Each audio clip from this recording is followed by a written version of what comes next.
आपका क्या है, पोटेशियम लेता जा रहा है लेकिन आपकी ईल्ड में कोई डिफरेंस नहीं आ रहा, ईल्ड आपकी बढ़ नहीं रही है, प्लेट्यू आ गया है वहां पर। देख रहे हो जैसे जैसे पोटेशियम का आपका लेवल है कि आपका पोटेशियम लेवल ही बढ़ रहा है, potassium required for the optimum growth, ठीक। That potassium content is actually accumulating in the plant tissues, तो उसी को हम लग्जरी पोटेशियम कंजप्शन बोलते हैं, ठीक है ना। अब ऐसा क्यों, सेल्यूलर एक्टिविटी हो रही है जहाँ पे मेटाबॉलिज्म हो रहा है, वहां पर पोटेशियम स्टोर ही नहीं हो रहा है, ठीक है ना, बल्कि स्टोर हो रहा है, ठीक है ना।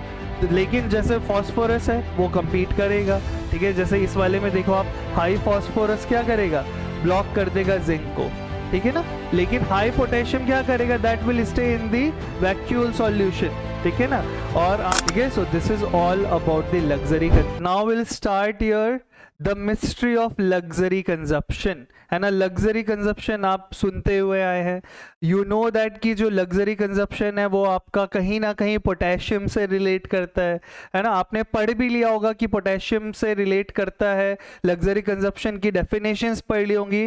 But do you ever realize कि ऐसा क्यों है कि सिर्फ पोटेशियम के साथ ही लग्जरी कंजप्शन को रखा जाता है, क्यों आपका लग्जरी कंजप्शन पोटेशियम के साथ ही रिलेट किया जाता है? तो ये सारी चीजें आज हम देखेंगे इसमें, ठीक है। So let us start with the mystery of the luxury consumption, ठीक है। So we will unlock that what are the physiological reasons, why does your potassium break the rules of the plant nutrition, ठीक है ना। तो चलिए सबसे पहली बात करते हैं हम आपका कि होता क्या है लग्जरी कंजप्शन में, ठीक है। तो first point is what do you mean by luxury consumption. तो देखो लग्जरी का मतलब है कि जितना है उससे ज्यादा, right, in very common language. तो इसका मतलब क्या है, the absorption and what should I say, the absorption and accumulation of nutrient by a plant far in excess of what is needed for optimal yield। तो मतलब plant को जितने nutrient की जरूरत है अपने ऑप्टिमम यील्ड के लिए, वो उससे ज्यादा आपका क्या कर रहा है, एक तरह से एब्जॉर्ब कर रहा है, उससे ज्यादा एक्यूमुलेट कर रहा है। तो अगर ऐसी प्रोसेस है जिसमें कि आपका प्लांट एक्सेस अमाउंट में एब्जॉर्ब कर रहा है, एक्सेस अमाउंट में आपके न्यूट्रिएंट को एक्यूमुलेट कर रहा है, which is far than the excess of what is needed for its optimal yield, तो उसको बोलते हैं लग्जरी कंजप्शन, ठीक है। तो फॉर मोस्ट न्यूट्रिएंट्स, ज्यादातर न्यूट्रिएंट्स के लिए अपटेक मैचेस द नेसेसिटी, हम सभी को पता है, ठीक है ना। But once the optimum yield is reached, absorption typically slows और द एक्सेस कॉजेस डैमेज।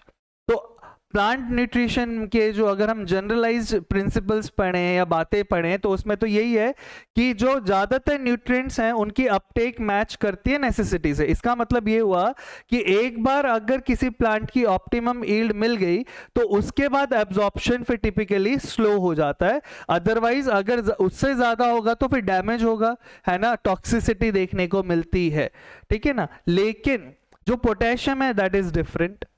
तो the plants continue to absorb potassium aggressively even after the maximum yield potential has been met।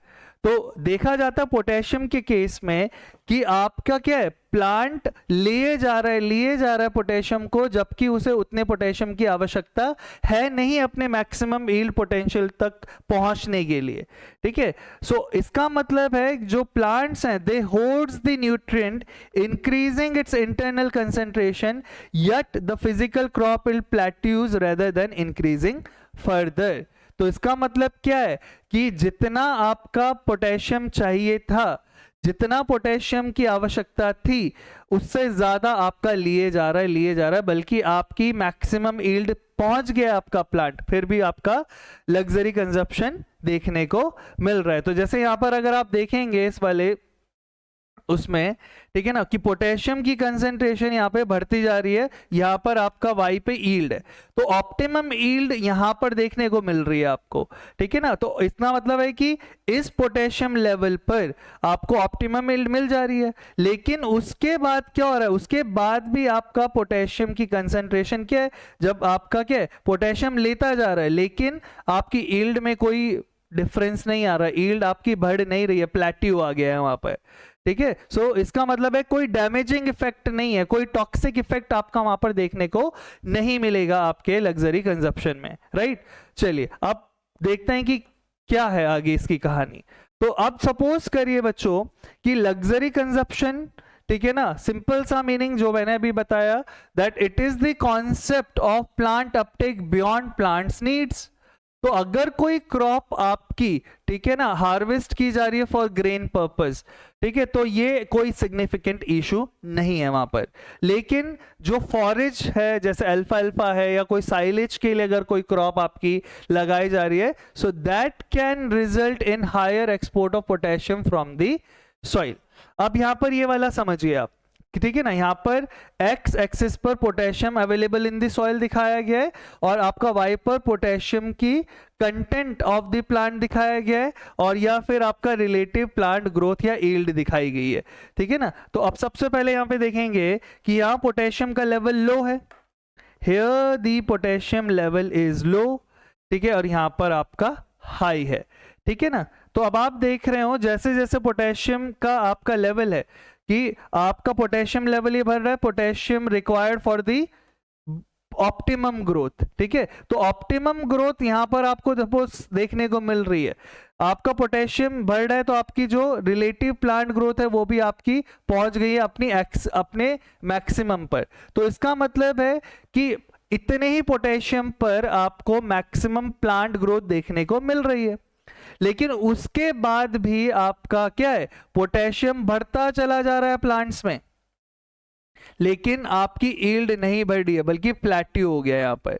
तो जो ये वाला पोर्शन है ना आपका, ये वाला पोर्शन जो आपका है दिस वन, ये लग्जरी पोटेशियम कंजप्शन को दिखा रहा है कि even after reaching to the maximum yield और the optimum yield your plant is taking potassium, ठीक है ना, और that potassium content is actually accumulating in the plant tissues. तो उसी को हम लग्जरी पोटेशियम कंजप्शन बोलते हैं, ठीक है ना। अब ऐसा क्यों होता है इसके बारे में बेटा हम चर्चा करेंगे, तो ये समझ में आ गया आपको, ठीक है। चलिए, so the toxic truth of other nutrients. अब देखो अगर यही चीज दूसरे न्यूट्रिएंट्स के साथ हो रही होती तो क्या होता। तो फॉर एग्जांपल अगर माइक्रो न्यूट्रिएंट्स के साथ ही हो रहा होता, ठीक है, तो माइक्रो न्यूट्रिएंट्स के साथ a luxury amount is actually a poison, आप सभी को पता है, ठीक है, कि अगर माइक्रो न्यूट्रिएंट होते पोटेशियम की जगह पर, तो लग्जरी में अगर वो ले जाते या जितने अमाउंट में चाहिए आपके प्लांट को उससे ज्यादा मिल जाते, तो जरा सा अमाउंट भी उनके लिए टॉक्सिक या पॉइजन का काम करता। तो जो एक्सेस कंसेंट्रेशन होती वो मेटाबॉलिक पाथवेज को डिस्टर्ब कर देती, सेल वॉल फॉर्मेशन को, प्रोटीन सिंथेसिस को, और टॉक्सिसिटी सिम्टम्स आपके दिखने लग जाते, ग्रोथ आपकी डाउन हो जाती। फिर कभी कभार टॉक्सिसिटी देखने को मिलती है और एंटागोनिस्टिक इफेक्ट्स देखने को मिलता है। इसका मतलब है कि अगर एक न्यूट्रिएंट के हाई लेवल हो जा रहा है तो वो कहीं ना कहीं दूसरे आपके आयन को या दूसरे न्यूट्रिएंट की अपटेक को या फंक्शन को रोक देगा। For example phosphorus versus zinc, अगर फास्फोरस ज्यादा है तो कहीं ना कहीं जिंक की डेफिशिएंसी देखने को मिलती है, तो फास्फोरस ब्लॉक कर देता है जिंक को, ठीक है ना। तो इसका मतलब है when the presence of one chemical substance interferes with the physiological action of the another, then it is known as the antagonistic effect, ठीक है ना। अब ये वाली चीजें जो हैं बेटा, टॉक्सिसिटी और एंटागोनिस्टिक इफेक्ट, ये हर एक आपके जो माइक्रो न्यूट्रिएंट हैं या अदर न्यूट्रिएंट्स हैं उनमें तो देखने को मिल रहा है, लेकिन potassium accumulates in massive quantities but shows neither toxicity nor antagonistic effect on the cellular metabolism. So how does this cell survive this overdose? ठीक है, तो क्वेश्चन बनता है कि कैसे ये ओवरडोज को आपका क्या कर पा रहा है, एक तरह से टॉलरेट कर पा रहा है। चलिए, so the answer lies in this. इसे समझने के लिए आपको पहले प्लांट सेल का थोड़ा सा बेसिक स्ट्रक्चर समझना पड़ेगा। आपको पता है कि जैसे आपका जो प्लांट सेल है उसमें सबसे पहले आपकी सेल वॉल होगी, है ना, सेल वॉल के अंदर आपका प्लाज्मा मेम्ब्रेन देखने को मिलेगी, राइट, फिर आपका साइटोप्लाज्म देखने को मिलेगा और फिर वैक्यूल भी देखने को मिलेगा, ठीक है। तो अब आपको याद रखना है कि जो ये साइटोप्लाज्म है ना बेटा आपका, this cytoplasm is the metabolic engine, मतलब ज्यादातर जो मेटाबॉलिक एक्टिविटीज हैं वो साइटोप्लाज्म में होती है, ठीक है। तो this is the place, this cytoplasm is the place where the life happens. It means जो भी प्रोटीन सिंथेसिस है, रेस्पिरेशन है, मेटाबॉलिज्म है, वो सब यही है। तो ये केमिकली सेंसिटिव और रिएक्टिव एक क्या है, जगह है। लेकिन जो आपका वैक्यूल है ना, वो बेसिकली एक स्टोरेज जोन का काम करता है, स्टोरेज वेयर हाउस का काम करता है, मतलब लार्ज मेम्ब्रेन बाउंड ऑर्गेनल है, और this is where the potassium retreats. तो ज्यादातर जो आपका पोटेशियम होता है ना डियर, वो यहीं पर आकर आपका क्या होता है, स्टोर होता है पोटेशियम, ठीक है। अभी मैं आगे बताता हूं। तो आपको ये चीज याद रखनी है कि एक्टिव जो रीजन्स हैं, जो मेटाबॉलिक रीजन्स हैं आपके, जहां पर आपका सेल्यूलर एक्टिविटी हो रही है, जहां पर मेटाबॉलिज्म हो रहा है, वहां पर पोटेशियम स्टोर ही नहीं हो रहा है, ठीक है ना, बल्कि स्टोर हो रहा है आपके वैक्यूल में जाके, ठीक है, जहां पर आपका मेटाबॉलिकली वो एक्टिव नहीं है रीजन, ठीक है। तो सेफ हाउस क्या है, वैक्यूल है इसका, पहली चीज, ठीक है। तो कोर कॉन्सेप्ट में क्या है कि जो नॉन मेटाबॉलिक एरिया है आपका, जो वैक्यूल है, ठीक है ना, वो साइटोप्लाज्म से कैसे डिफरेंट है। This vacuole is different from the cytoplasm because it is a non metabolic zone. यहां पर कोई मेटाबॉलिज्म नहीं हो रहा है, ठीक है। तो कोई एक्टिव केमिकल सिंथेसिस, कोई प्रोटीन, कोई फैट्स यहां पर नहीं बन रहे हैं। तो it acts as a purely as a store house, ठीक है ना। तो अब क्या होता है, जब आपका पोटेशियम अपटेक होता है और उसका जो अपटेक है वो एक्सीड कर जा रहा है आपके मेटाबॉलिक रिक्वायरमेंट से, तो बाकी सारा का सारा जो पोटेशियम है, that you know the plant pumps the access potassium into the vacuole. तो उस सबको कहां पर डाल दे रहा है, वैक्यूल में डाल दे रहा है, going to the vacuole now, ठीक है ना। So by locking the nutrient inside this inner chamber, the plant separates the high concentration from the delicate metabolic machinery in the cytoplasm. तो अब जितना भी आपका ज्यादा जो लग्जरी अमाउंट था आपके पोटेशियम का, वो कहाँ स्टोर हो गया, वैक्यूल में जाके स्टोर हो गया। तो कहीं ना कहीं वैक्यूल ने जो आपका साइटोप्लाज्म है, जो मेटाबॉलिक एक्टिव रीजन है, उसको सेफ रखा हुआ है by accumulating most of the potassium into the store house in the vacuole itself, ठीक है। तो एक तो ये कारण है कि लग्जरी कंजप्शन से आपके प्लांट पर क्या नहीं हो रहा है, कोई इंपैक्ट नहीं हो रहा है। दूसरा कारण क्या है, जो फ्री एजेंट थ्योरी है। फ्री एजेंट थ्योरी क्या है आपका, कि आपको पता है कि अनलाइक नाइट्रोजन, मैंने आपको बताया था पहले कि जो नाइट्रोजन है essential for the protein synthesis, magnesium is responsible for the chlorophyll synthesis, but potassium तो किसी ऑर्गेनिक कंपाउंड से बाइंड ही नहीं करता। किसी भी ऑर्गेनिक कंपाउंड का क्या है, आपका कोई भी इंटीग्रल पार्ट नहीं है, स्ट्रक्चरल कंपोनेंट नहीं बनाता है।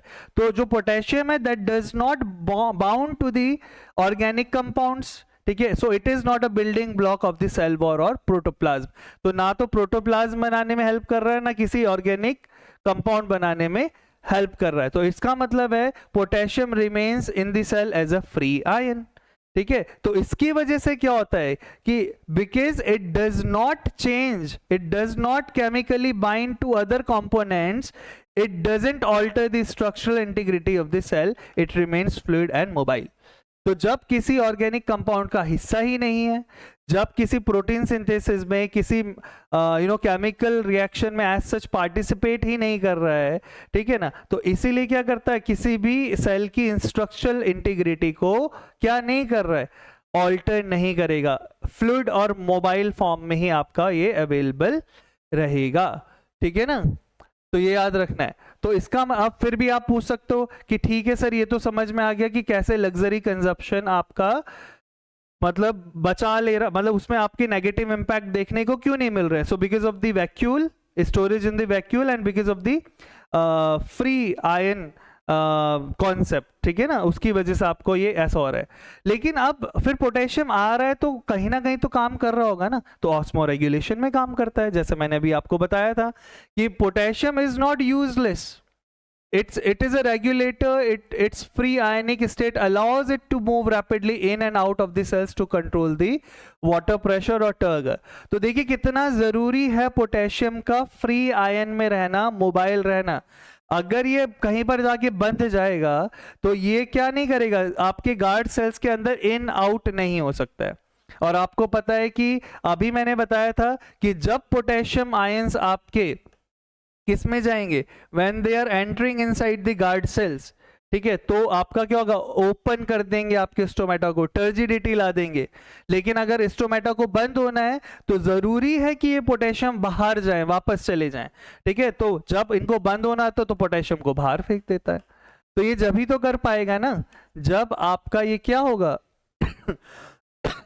फ्री आयन के आयनिक स्टेट में होगा। अगर किसी ऑर्गेनिक कंपाउंड का स्ट्रक्चर बन जाएगा तो फिर तो फिक्स्ड हो जाएगा, राइट।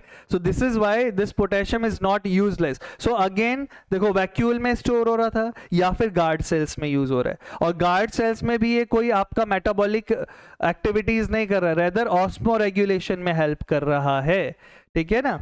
तो इसका मतलब है जो स्टोमेटा कंट्रोल है, by accumulating in the guard cells potassium draws in water through the osmosis and inflating the cells and opening the stomata for gas exchange, ठीक है। सो ये क्यों मैटर करता है, this function requires the nutrient to be mobile and ionic not bound in the permanent structure, मैं बता चुका हूं।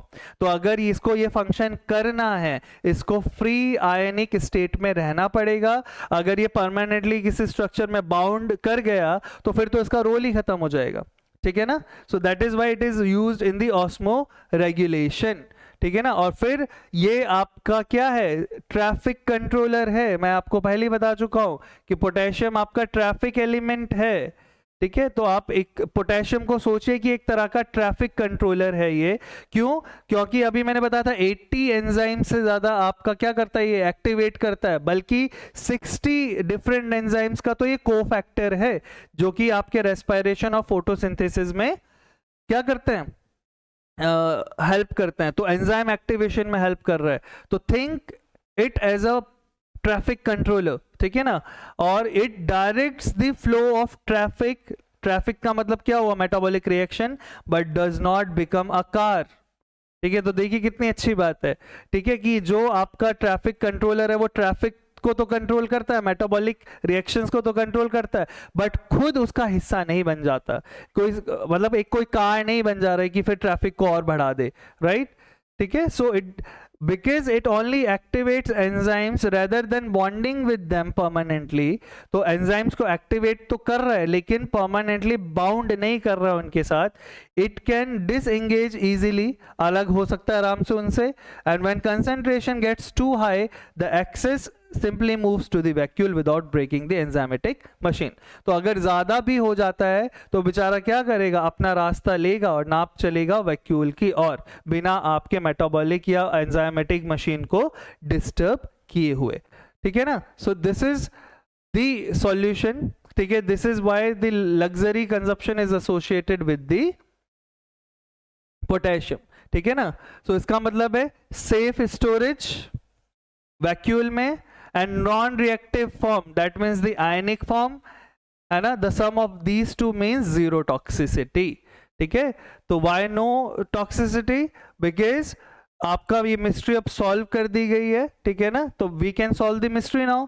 सो what is the solution, safe storage है कि जो आपका एक्सेस अमाउंट है वो वैक्यूल में जाकर सिक्वेस्टर्ड हो रहा है, और जो वैक्यूल है वो नॉन मेटाबॉलिक जोन है, फिजिकली सेपरेट कर दे रहा है आपका साइटोप्लाज्म से पोटेशियम को, नॉन रिएक्टिव फॉर्म है, it remains as a free ion, does not form any complex compound, so it does not interfere with the cell's chemical identity, ठीक है ना। तो सिंपल सा रिजल्ट क्या होगा, cell can hold massive amount of potassium without its metabolic process being hijacked or disrupted, ठीक है, clear है, सिंपल सी बात है। so this is all about the what, this is all about the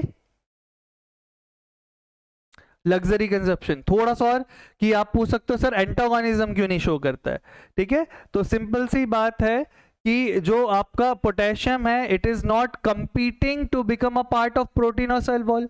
भाई potassium लड़ ही नहीं रहा है कि मुझे सेल वॉल का पार्ट बनना है, मुझे किसी प्रोटीन का पार्ट बनना है, ठीक है। इसीलिए it does not crowd out other nutrients that are trying to build those structures, ठीक है। तो ये क्या नहीं करेगा, आपका कंपटीशन नहीं करेगा, ठीक है ना। लेकिन जैसे फॉस्फोरस है वो compete करेगा, ठीक है। जैसे इस वाले में देखो आप, हाई फॉस्फोरस क्या करेगा, ब्लॉक कर देगा जिंक को, ठीक है ना। लेकिन हाई पोटेशियम क्या करेगा, that will stay in the vacuole solution, ठीक है ना, और आपका क्या करेगा, किसी भी आपके आयन को काउंटर नहीं करेगा, ठीक है ना। तो इसी वजह से आपका एंटागोनिज्म देखने को नहीं मिलता है यहाँ पर, ठीक है। So this is the summary. Higher absorption than storage in the vacuole, remains as a free ion, no metabolic interference, and that is known as the luxury consumption. ठीक है। So the potassium's ability to show luxury consumption is a biological advantage, and it allows the plant to hoard resources when they are abundant, storing them safely in the vacuole for future use in the osmoregulation and enzyme activation, all without the risk of self toxicity or auto toxicity. ठीक है। So this is all about the luxury consumption. I hope आप सभी को ये समझ में आया होगा। इतने डिटेल में शायद मुझे नहीं लगता कि आपने पहले पढ़ा होगा luxury consumption, but I hope अब आपके अगर स्टेटमेंट टाइप के क्वेश्चंस भी बनते हैं बच्चों, ठीक है, तो आपका क्या होगा, आपका फिर आप ये कर पाओगे अपने एग्जामिनेशन में। So this is all about the luxury consumption, right.